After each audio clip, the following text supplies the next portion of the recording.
Bismillahirrahmanirrahim. Assalamualaikum warahmatullahi wabarakatuh. Innal hamdalillahi nahmaduhu wa nasta'inuhu wa nastaghfiruh wa na'udzu billahi min shururi anfusina wa sayyiati a'malina. May yahdihillahu fala mudhillalah wa may yudlil fala hadiyalah. Asyhadu an la ilaha illallah wahdahu la syarikalah wa asyhadu anna Muhammadan abduhu wa rasuluhu la nabiyya ba'dah. Qala Allah ta'ala fi kitabihil karim, ya ayyuhalladzina amanu taqullaha haqqa tuqatih wa la tamutunna illa wa antum muslimun. Wa qala ya ayyuhan nas ittaqu rabbakumul ladzi khalaqakum min nafsin wahidah wa khalaqa minha zawjaha wa batha minhuma rijalan katsiran wa nisaa'a wattaqullaha alladzi tasaaluna bihi wal arham innallaha kana 'alaikum raqiba.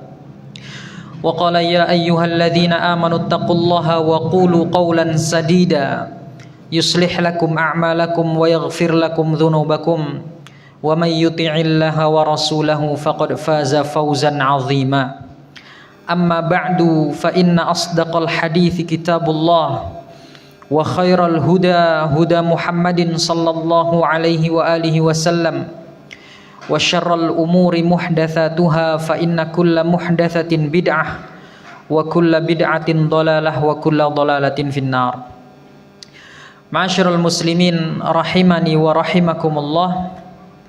Alhamdulillah, kita memuji Allah Subhanahu wa taala atas segala limpahan nikmat dan karunia-Nya kepada kita semua, dan kita bersyukur kepada Allah atas kesempatan yang telah diberikan kepada kita pada malam hari ini sehingga kita bisa bertemu kembali di tempat yang mulia ini, di salah satu rumah Allah Subhanahu wa taala, dalam keadaan yang baik, dalam kondisi yang sehat, dalam suasana bertaqarrub ilallah, mendekatkan diri kepada Allah Subhanahu wa taala dengan berbagai amalan yang telah disyariatkan kepada kita.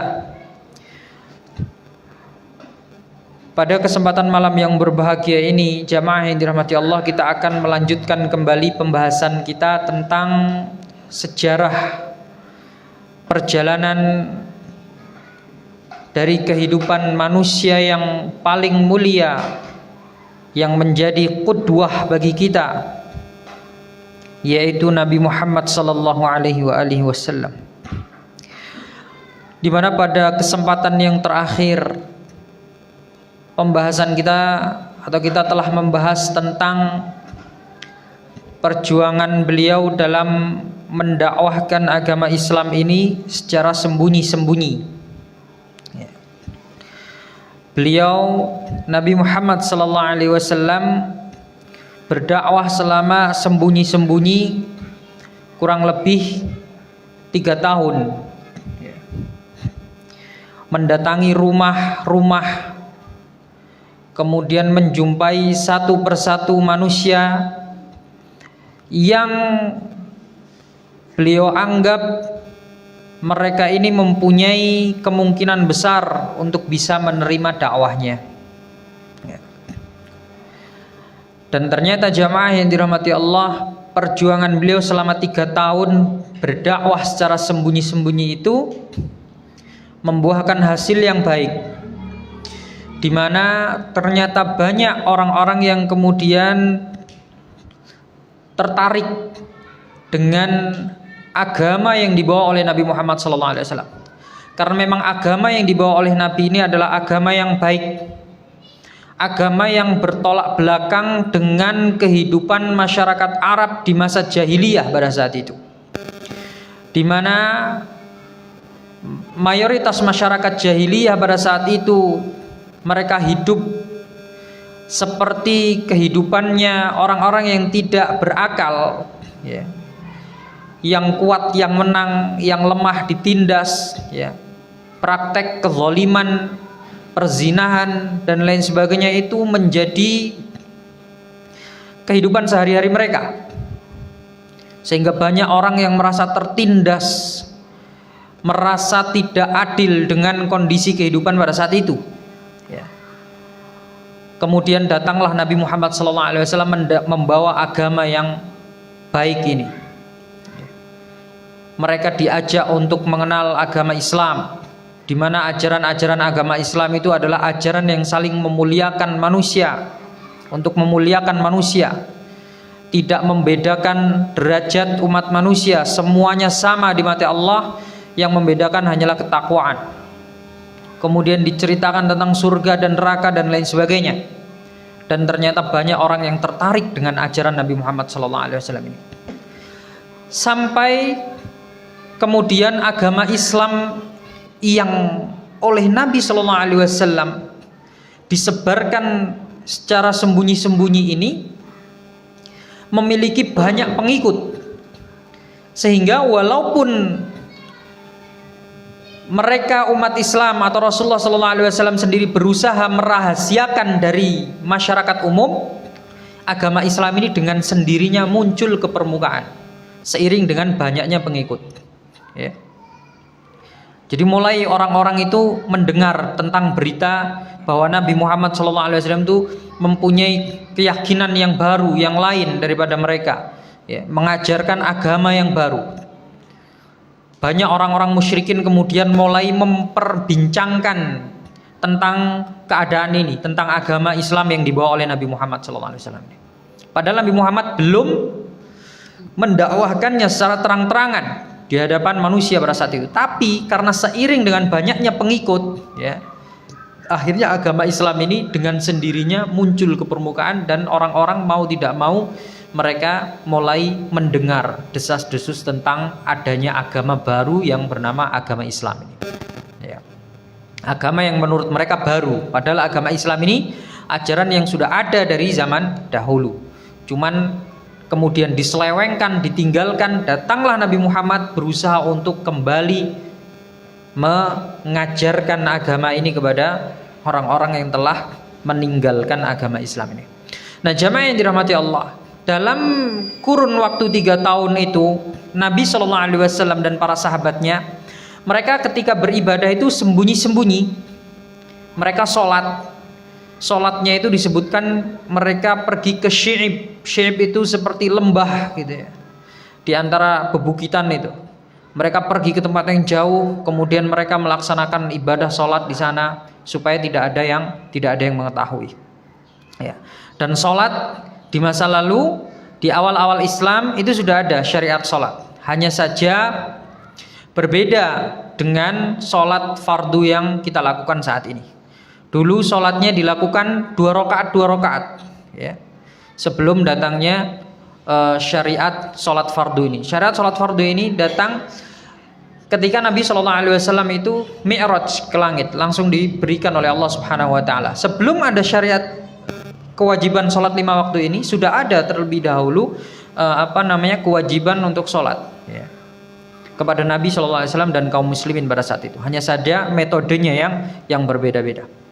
Nah, kemudian jamaah yang dirahmati Allah Subhanahu Wa Taala, setelah kurang lebih 3 tahun Nabi SAW mendakwahkan agama Islam secara sembunyi-sembunyi ini, dan umat Islam semakin banyak komunitas-komunitas umat Islam, dan agama Islam mulai muncul ke permukaan, mulai diperbincangkan oleh masyarakat Arab secara luas pada saat itu.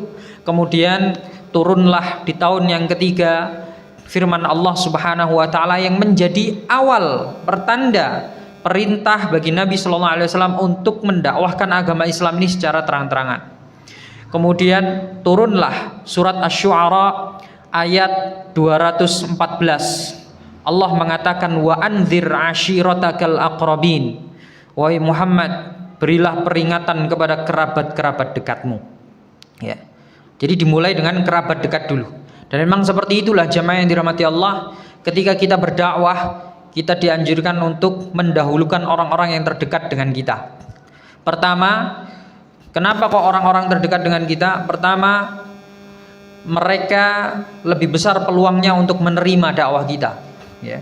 Dan kemudian mereka karena paling dekat dengan kita, mereka paling besar haknya untuk mendapatkan dakwah dari kita. Dan Allah Subhanahu Wa Taala berfirman, Ya, qu anfusakum wa ahlikum nar. Selamatkan dirimu dan keluargamu dari api neraka. Jadi sebelum kita mendakwahkan agama ini, menasehatkan agama ini kepada orang lain, maka keluarga yang lebih diutamakan terlebih dahulu. Nah ini, kemudian Allah mengatakan wa anzir ashiratakal aqrabin, berilah peringatan kepada kerabat-kerabat dekatmu. Maka setelah ayat ini turun, pada saat itu kemudian Nabi SAW mengundang keluarganya, seluruh keluarganya, Bani Hashim, semua diundang oleh Rasulullah SAW. Termasuk pada saat itu ada Abu Lahab, ada Abu Thalib juga, dan terkumpul kurang lebih 45 anggota keluarga beliau berkumpul di rumahnya Rasulullah SAW, dan Rasulullah SAW ingin menyampaikan tentang siapa jati diri beliau sebenarnya. Namun jamaah yang dirahmati Allah, atas kuasa Allah Subhanahu wa taala, dan ini merupakan skenario dari Allah Subhanahu wa taala. Sebelum Nabi Muhammad SAW itu menyampaikan, mengungkapkan apa yang hendak beliau sampaikan kepada keluarganya ini, berupa nasihat, berupa dakwah itu tadi, Abu Lahab terlebih dahulu, waalaikumsalam, Abu Lahab terlebih dahulu menyela, ya. Dia mendahului Nabi untuk berbicara. Kemudian Abu Lahab mengatakan, karena Abu Lahab ini dia juga sudah mendengar desas-desus tentang keponakannya ini, bahwa keponakannya ini mengajarkan aliran baru lah bahasanya, ya, agama yang baru yang menyelisih agama nenek moyangnya, ya. Maka Abu Lahab ini dia tidak suka dengan ponakannya ini. Padahal dahulu Abu Lahab dia adalah salah satu paman Nabi SAW yang bangga ketika Nabi SAW itu lahir. Dia senang sekali. Bahkan sebelum Nabi Muhammad diangkat menjadi Nabi, nanti akan kita singgung sedikit. Abu Lahab ini menikahkan anaknya dengan anaknya Nabi. Jadi dia ini selain dia adalah pamannya Nabi, juga besan dengan Nabi. Ya. Anaknya dinikahkan dengan anaknya Nabi. Tapi begitu dia tahu bahwa Nabi SAW itu mengajarkan agama yang berbeda dari agama nenek moyangnya, ini jadi nggak suka ini. Abu Lahab ini jadi nggak suka sekali dengan keponakannya, sehingga ketika Nabi Muhammad mengumpulkan seluruh anggota keluarganya, Abu Lahab sadar bahwa Muhammad ini jangan-jangan dia ingin menyampaikan tentang atau ingin menyampaikan dakwahnya, mengajak keluarganya untuk mengikuti aliran agama yang dia yakini itu. Akhirnya disela. Sebelum Nabi Muhammad SAW bicara, dia berbicara terlebih dahulu. Dia mengatakan, wahai Muhammad, ya, kau bisa lihat di sini yang hadir semua ini adalah keluargamu. Ada sepupu-sepupumu yang hadir di sini. Kemudian ada paman-pamanmu semuanya di sini. Di sini semua adalah orang-orang yang mulia, yang bahkan orang Arab, semua orang Arab memuliakan keluarga kita. Ya. Maka kalau kamu hendak berbicara, silahkan berbicara, tapi jangan berbicara kekanak-kanakan katanya. Ya. Jangan berbicara omong kosong. Ya. Dia mengatakan, ketahuilah bahwasanya walaupun kita ini adalah keluarga yang mulia, tapi kita tidak bisa melawan seluruh bangsa Arab. Ya. Maka kalau ada sesuatu hal yang nanti membahayakan keluarga ini karena pemikiranmu, aku sebagai pamanmu, sebagai keluargamu adalah orang yang paling berhak untuk mencegah dirimu. Ya. Kemudian Abu Lahab mengatakan,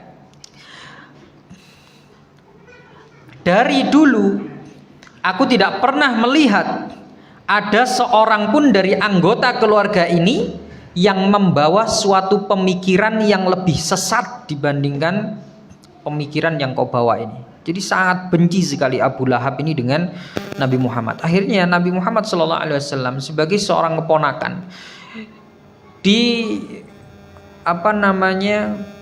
ada pamannya yang berbicara seperti itu dengan nada yang tinggi, dengan marah-marah dan lain sebagainya. Nah, kita pun bisa merasakan bagaimana kalau seandainya kita di posisi Nabi Muhammad SAW.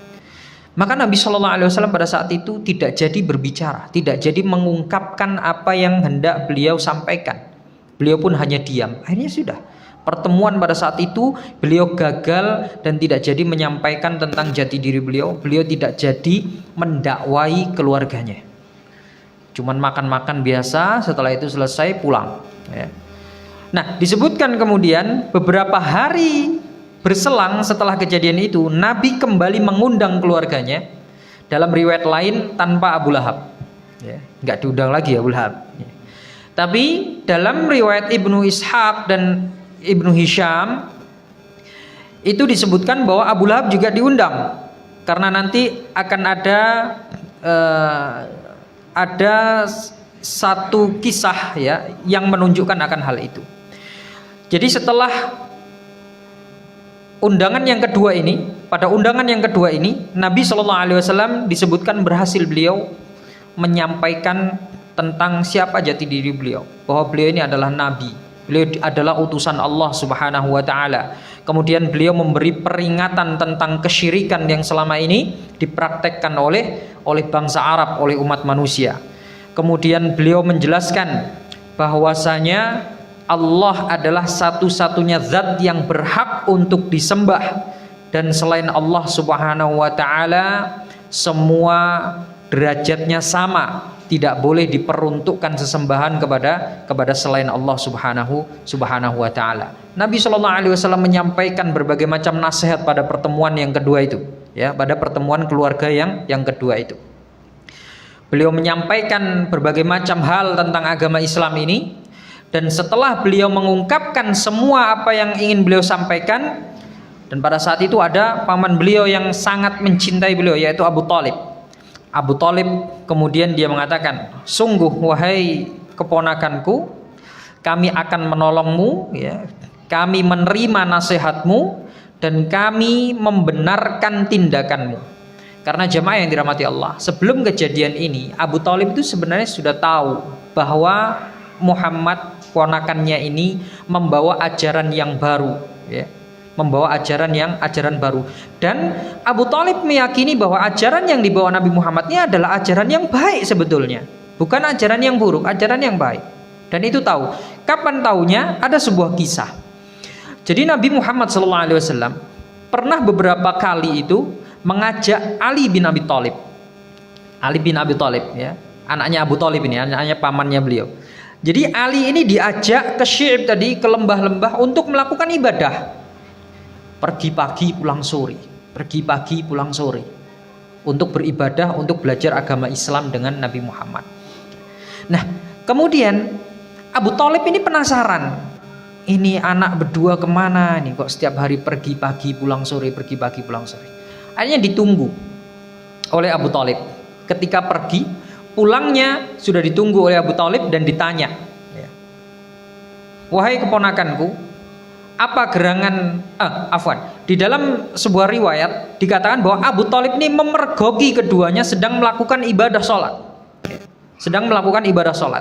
kemudian ditanyalah Nabi Muhammad ini oleh pamannya, yaitu Abu Thalib ini, wahai ponakanku, apa gerangan agama yang kau yakini, yang kau bawa ini? Kenapa kok saya lihat kamu ini sering keluar dengan anak saya, dengan sepupumu ini, dengan Ali, ya? Ternyata kamu melakukan ibadah seperti ini. Ini apa ini? Kemudian dijelaskanlah oleh Rasulullah bahwa ini adalah agama Allah, agama para malaikat, dan agama para utusan-utusan Allah. Ya. Ini adalah agama nenek moyang kita, agamanya Nabi Ibrahim alaihissalatu wassalam, agamanya Nabi Ismail, dan seterusnya. Ya. Dan aku adalah utusan Allah. Ya. Disebutkan aku adalah utusan Allah Subhanahu wa taala. Diceritakan bahwa aku ini adalah nabi, mendapatkan wahyu, aku diwahyukan untuk melakukan ibadah dan lain sebagainya, ya, dan didengarkan dengan baik oleh Abu Thalib. Abu Thalib yang mendengarkan penjelasan dari keponakannya ini, dia mengatakan, kalau memang ini adalah agama yang kau yakini, maka teruskanlah engkau dakwahkan dan bersabarlah, kuatkan dirimu. Karena apa? Abu Thalib tahu ini adalah agama yang bertentangan dengan agama nenek moyang kebanyakan orang Arab pada saat itu. Kalau sampai orang Arab tahu, pasti akan banyak ujian kepada anak ini. Maka oleh Abu Thalib dinasihati, kamu silahkan, ya, kalau kamu memang berkeyakinan demikian, maka silahkan kamu kerjakan, dan kuatkan jiwamu. Ali bin Abi Thalib pun diberi wejangan oleh bapaknya. Ya, Ali diberi nasihat oleh bapaknya yaitu Abu Thalib ini. Wahai anakku, kalau Muhammad memberitahu atau mengajakmu kepada kebenaran, memberitahu kepadamu suatu kebenaran, maka ikuti dia. Jadi direstui ya anaknya ini, Ali ini, untuk mengikuti ajaran yang dibawa oleh Nabi Muhammad SAW. Jadi Abu Thalib sudah tahu sebetulnya kalau keponakannya ini sebenarnya sedang berusaha untuk mengajarkan atau mendakwahkan agama yang baru, yaitu agama Islam ini. Maka kita kembali kepada kisah pada pertemuan keluarga tadi. Setelah Nabi SAW menceritakan kepada keluarganya tentang jati diri beliau, bahwa beliau adalah seorang nabi, kemudian beliau menasihati keluarganya agar ikut untuk masuk ke dalam agama Islam, ya. Maka Abu Thalib menjadi orang yang pertama membela beliau, ya. Wahai keponakanku, kami akan menolongmu, kami akan membantumu, ya.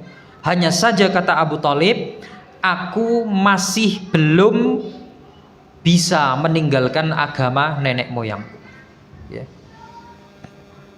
Maka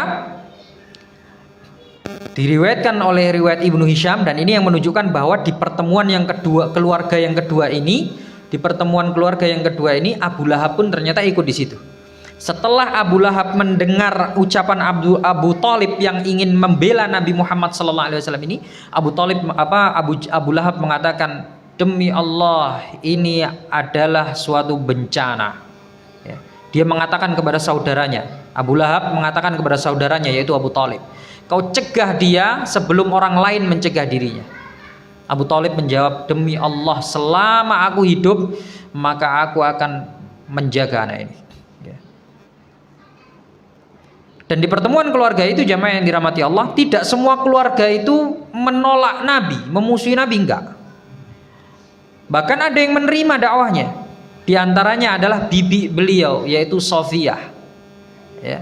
Sofiyah binti Abdul Muttalib, bibinya Nabi Muhammad SAW, ayahnya Zubair bin Awam. Zubair bin Awam sudah masuk Islam terlebih dahulu.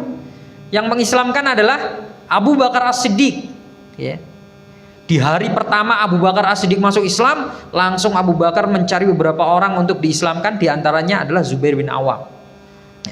Nah, pada pertemuan keluarga yang kedua ini baru menyusul ibunya, yaitu Sofiyah, ya. Menerima dakwahnya Nabi Muhammad SAW itu. Nah, kemudian jamaah yang dirahmati Allah, dalam pertemuan itu beliau mendapat dukungan dari beberapa anggota keluarganya. Namun dukungan yang beliau anggap sebagai dukungan terkuat pada saat itu adalah dukungan dari Abu Thalib, paman beliau.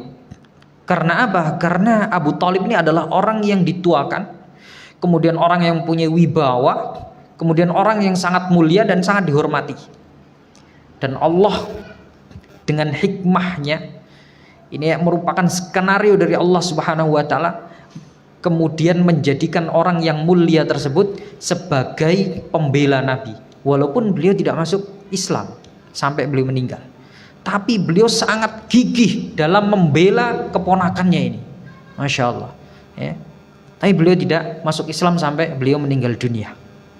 Nah, kemudian setelah beliau merasa mendapatkan dukungan yang kuat dari pamannya, yaitu dari Abu Thalib, beliau semakin semangat untuk mendakwahkan agama Islam ini dan semakin hilang keraguan-raguan dalam dirinya, semakin berani, ya.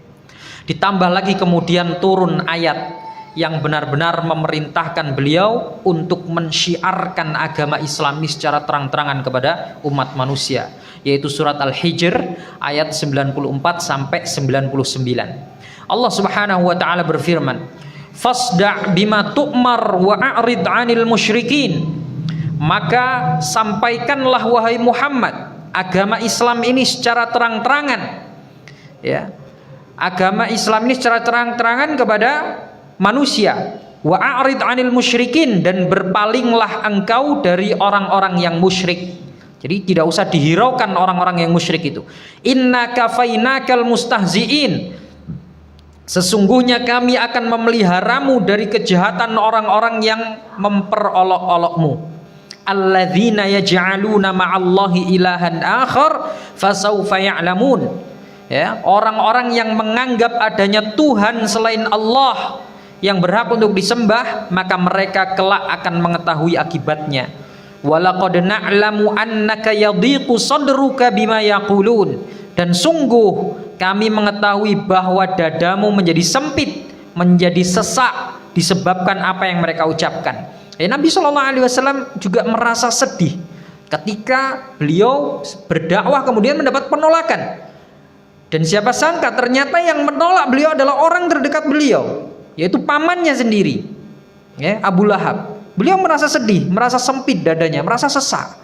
Dan memang seperti itu. Para ulama mengatakan ayat ini juga ditujukan kepada para dai, ya, bahwa memang sudah ketetapan dari Allah Subhanahu wa taala. Orang yang mendakwahkan agama yang benar ini, agama Islam yang benar ini, pasti dia akan mendapatkan pertentangan. Pasti akan ada saja orang yang menentang dia. Ini pasti, dan ini konsekuensi yang harus diterima oleh para dai, oleh para dai yang mengajak kepada agama yang benar. Ya, jadi jangan heran, saya mau mendakwahkan manusia kepada agama yang benar, tapi nanti takut ada musuh. Ya, itu memang konsekuensi sudah. Ya, memang konsekuensi dan pasti akan dialami. Jangankan kita, Nabi saja yang langsung di bawah bimbingan Allah Subhanahu wa taala secara langsung mendapat permusuhan yang sangat keras bahkan dari keluarganya. Nanti akan kita saksikan bahwa Abu Lahab ini menjadi orang yang paling keras permusuhannya kepada Nabi. Ya. Bahkan menjadi pelopor bagi manusia yang lain untuk membenci Nabi ini. Ya, Abu Lahab ini padahal pamannya, orang yang terdekat, ya. Nabi saja mendapatkan permusuhan, apalagi selain Nabi, ya. Orang-orang yang para dai selain Nabi pasti mereka akan mendapatkan pertentangan, pasti akan mendapatkan permusuhan dan lain sebagainya. Nah, itu adalah konsekuensi. Ya, pasti orang kalau mendakwah kepada agama yang benar pasti dia akan mendapatkan permusuhan. Ya.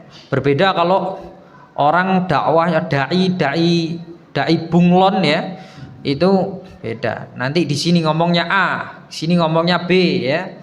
Nanti dia fatwanya tergantung selera jamaahnya, misalkan. Ya. Di sini ngomongnya haram, di sini ternyata pendukungnya ngomong halal, ya. Jadi mengikuti selera jamaah aja dia. Dai bunglon seperti ini, maka dia bisa saja dicintai banyak orang, dia bisa mempunyai banyak pengikut, ya. Karena kepentingan dia mempunyai kepentingan lain, kepentingan pribadi. Dakwahnya dia bukan ilallah, bukan ilal haq, ya. Dia nggak peduli mau benar mau salah, yang penting saya punya banyak pengikut, yang penting dicintai banyak orang, yang penting pengajiannya selalu rame, ya, duitnya juga banyak jadinya. Ya, jadi nggak peduli mau al-haq yang disampaikan atau yang batil, terserah sudah. Ya, dai yang seperti ini akan dicintai oleh banyak kalangan. Tapi kalau dai ilal haq itu pasti akan mendapatkan pertentangan, penolakan. Karena al-haq itu selamanya tidak akan pernah bisa bersatu dengan al-batil. Ya. Dan kedua-duanya ini mempunyai masa sendiri-sendiri. Al-haq punya masa sendiri, al-batil punya masa sendiri. Ketika kita mendakwakan al-haq kepada orang-orang yang batil, maka mereka pasti akan menentang kita, ya. Dan itu merupakan sunnatullah, ketentuan dari Allah Subhanahu wa taala. Maka Allah Subhanahu wa taala kemudian beliau mengatakan bahwa Allah tahu, kami tahu dadamu sesak terhadap orang-orang yang menentang dirimu. Fasabbih bihamdi rabbika wa kum minas sajidin. Maka bertasbihlah dengan memuji Tuhanmu dan jadilah engkau di antara orang yang sholat, ya. Maksudnya Allah Subhanahu wa taala ingin mengatakan, balaslah orang-orang yang menentang dirimu itu dengan senantiasa bertasbih kepada Allah dan terus laksanakan sholat. Jangan sampai para penentang-penentangmu itu membuat dirimu lalai kepada Allah, membuat dirimu tidak bertasbih, tidak berzikir kepada Allah, dan kemudian membuat dirimu meninggalkan beribadah kepada Allah, ya. Kita tetap disuruh istiqomah walaupun banyak gangguan-gangguan yang mengganggu kita. Wa'bud rabbaka hatta ya'tiyakal yaqin. Allah menutup ayatnya dengan mengatakan, dan sembahlah Tuhanmu sampai kapan? Hatta ya'tiyakal yaqin, sampai kematian itu menjumpai dirimu. Ya, maka ini adalah perintah untuk istiqomah menyembah Allah Subhanahu wa taala sampai mati. Jangan sampai gangguan-gangguan orang yang tidak suka dengan al-haq itu kemudian membuat kita berpaling dari Allah Subhanahu wa taala. Nah, ini ayat ini jamaah yang dirahmati Allah, surat Al-Hijr ini dari ayat yang ke-94 sampai 99 ini merupakan perintah bagi Nabi Shallallahu alaihi wasallam untuk mendakwahkan agama ini secara terang-terangan. Jangan sembunyi-sembunyi lagi sudah. Sekarang waktunya untuk menampakkan agama Islam kepada umat manusia. Maka setelah malam harinya mendapat firman ini, mendapat wahyu ini, jamaah yang dirahmati Allah, paginya Nabi Shallallahu alaihi wasallam langsung naik ya ke bukit namanya Bukit Abu Qubais. Bukit Abu Qubais ini adalah anak Bukit Sofa ya. Bukit Sofa yang biasa digunakan untuk sa'i itu, sa'i Sofa dan Marwah. Bukit Sofa itu ada anak bukit namanya Abu Qubais. Di Bukit Abu Qubais ini biasa digunakan oleh orang-orang di masa itu untuk menyampaikan peringatan-peringatan penting kepada masyarakat Arab. Ya.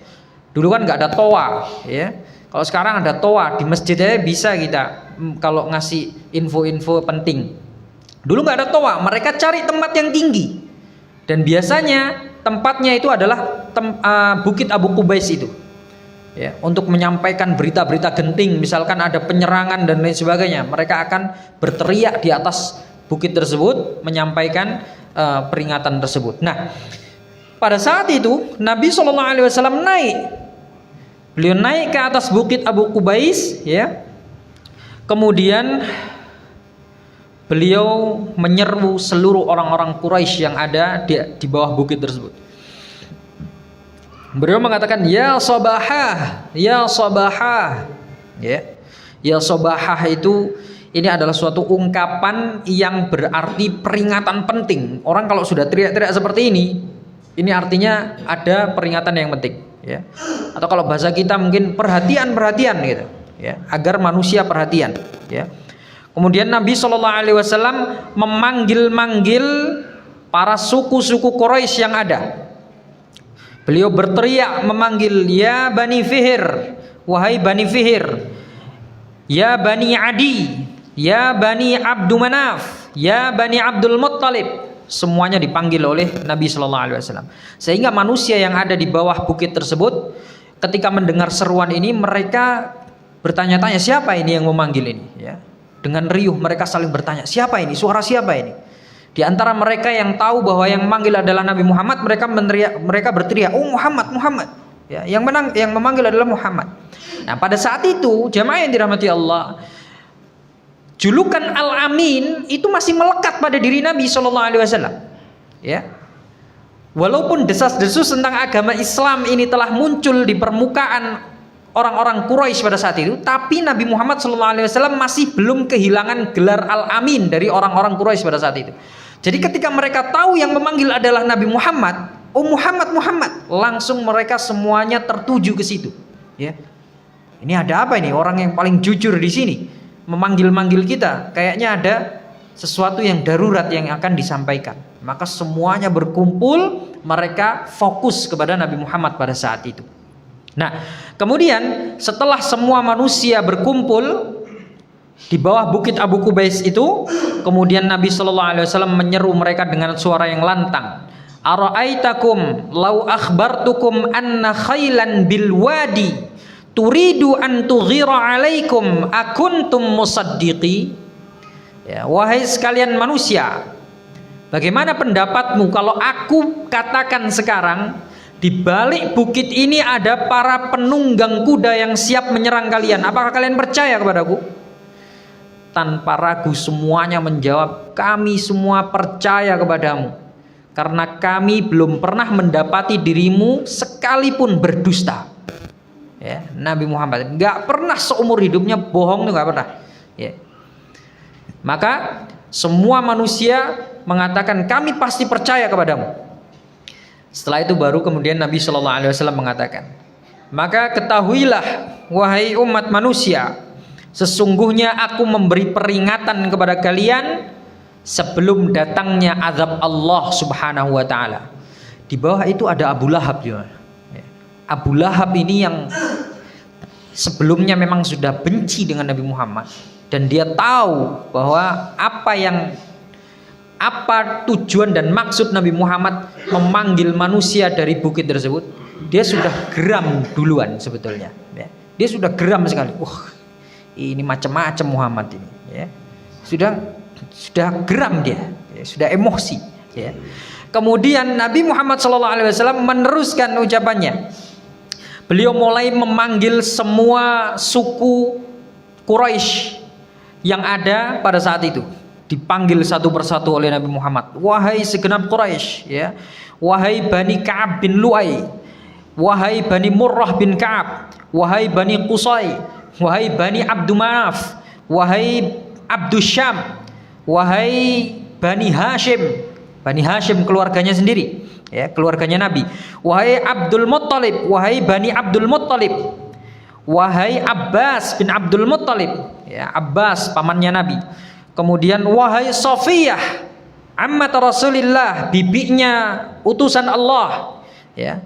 Kemudian wahai Fatimah binti Muhammad, wahai Fatimah anaknya Muhammad. Nabi kemudian mengatakan, selamatkan diri kalian dari murka Allah, ya. Anqidhu anfusakum minan nar, selamatkan dirimu dari api neraka, karena sesungguhnya aku tidak dapat memberi manfaat atau mudarat sedikit pun kepadamu di hadapan Allah Subhanahu wa taala, ya. Kemudian jamaah yang dirahmati Allah, setelah itu Nabi Shallallahu Alaihi Wasallam menyampaikan dakwahnya kepada manusia di atas bukit tersebut, mengajak manusia untuk menyembah Allah, meninggalkan sesembahan mereka selama ini. Kemudian beliau menyampaikan bahwa tindakan peribadatan yang selama ini mereka kerjakan itu semuanya batil, itu semuanya sesat, itu semuanya musyrik dan harus ditinggalkan, ya. Beliau menyampaikan bahwa berhala-berhala yang selama ini mereka sembah itu tidak dapat memberikan manfaat ataupun mudarat sedikit pun, sehingga semuanya disuruh untuk ditinggalkan oleh Nabi Muhammad SAW. Kemudian jamaah yang dirahmati Allah, setelah beliau menyampaikan ini, Abu Lahab yang dari tadi sudah geram itu, ya, sudah kesel banget sama ponakannya ini, ya, langsung dia maju ke depan, ya, ke depan manusia yang ada pada saat itu, dan dia berteriak dengan kencang, tabban laka sa'iral ayyam, ya. Celakalah kamu wahai Muhammad, gitu. Alihada jama'tana, apa cuman gara-gara ini tok kamu mengumpulkan kita semua ini, ya. Celaka kamu. Tabban laka, ya. Disumpahi keponakannya ini, disumpahi oleh Nabi Muhammad, ya. Maka inilah Abu Lahab ini menjadi orang yang sangat benci sekali kepada Nabi Muhammad SAW. Semenjak hari itu pula Abu Lahab ini menjadi musuh besar, menjadi musuh terbesarnya Nabi Muhammad SAW. Dia terus memprovokasi manusia agar menjauhi Nabi, agar membenci Nabi Muhammad SAW. Pamannya Nabi sendiri, ya. Ahlu baitnya Nabi sebetulnya ini, tapi sangat benci. Kemudian, nah ini, dia juga memerintahkan anaknya yang dulu dinikahkan dengan anaknya Nabi Muhammad, ya. Dia punya anak itu dua, Utbah, maksudnya yang dinikahkan kepada anaknya Nabi itu ada dua, Utbah dan Utaibah. Dinikahkan dengan anaknya Nabi SAW yang bernama Ruqayyah dan Ummu Kulthum, ya. Kemudian setelah itu disuruh ceraikan itu, ya. Anaknya Muhammad itu, nggak sudi aku punya mantu kayak gitu. Bahasa kita mungkin seperti itu. Karena emosi disuruh menceraikan saja, ya. Nah, dan kemudian jamaah yang dirahmati Allah, nggak sampai di situ. Istrinya dia juga, istrinya si Abu Lahab ini, istrinya Abu Lahab ini namanya Ummu Jamil. Dia adalah kalau nggak salah saudarinya Abu Sufyan. Abu Sufyan yang nanti ketika Fathu Makkah, peristiwa Fathu Makkah dia masuk Islam. Tapi Ummu Jamil saudarinya ini sampai mati dia nggak masuk Islam, ya. Ummu Jamil ini istrinya Abu Lahab menjadi setiap pendukung terberatnya suaminya untuk memusuhi Nabi Muhammad. Ya. Dalam sebuah riwayat disebutkan si Abu Lahab ini dia membawa ranting-ranting yang berduri, ya. Kemudian diletakkan di depan pintu rumahnya Rasulullah SAW. Diganggu Rasulullah. Ya, dia nggak suka dengan Nabi. Kemudian jalan-jalan yang biasa digunakan oleh Nabi SAW untuk berdakwah itu dikasih ranting-ranting yang berduri, ya. Entah pohon-pohon bidara dan lain sebagainya, mungkin pokoknya yang banyak durinya, ya, untuk menghalangi langkahnya Nabi. Kemudian dia terus saja memberikan gangguan-gangguan kepada Nabi SAW sehingga Allah Subhanahu wa taala ini sangat murka kepada keluarga ini, ya, kepada keluarganya Abu Lahab dan Ummu Jamil ini. Sampai kemudian Allah Subhanahu wa taala akhirnya menurunkan satu surat berupa celaan secara khusus kepada keluarganya Abu Lahab ini dan diberi nama dengan surat Al-Lahab sebagaimana yang kita ketahui. Tabbat yada Abi Lahabi wa tab. Kalau tadi Abu Lahab nyumpai Nabi tabban laka, maka sama Allah Subhanahu wa taala dia disumpahi juga. Tabbat yada Abi Lahabi wa tab. Celaka Abu Lahab, ya. Celakalah tangan Abu Lahab dan benar-benar dia akan binasa. Ma aghna anhu maluhu wa ma kasab. Harta dan apapun yang dia usahakan tidak akan berguna sedikit pun bagi dirinya. Disumpahi oleh Allah Subhanahu wa taala.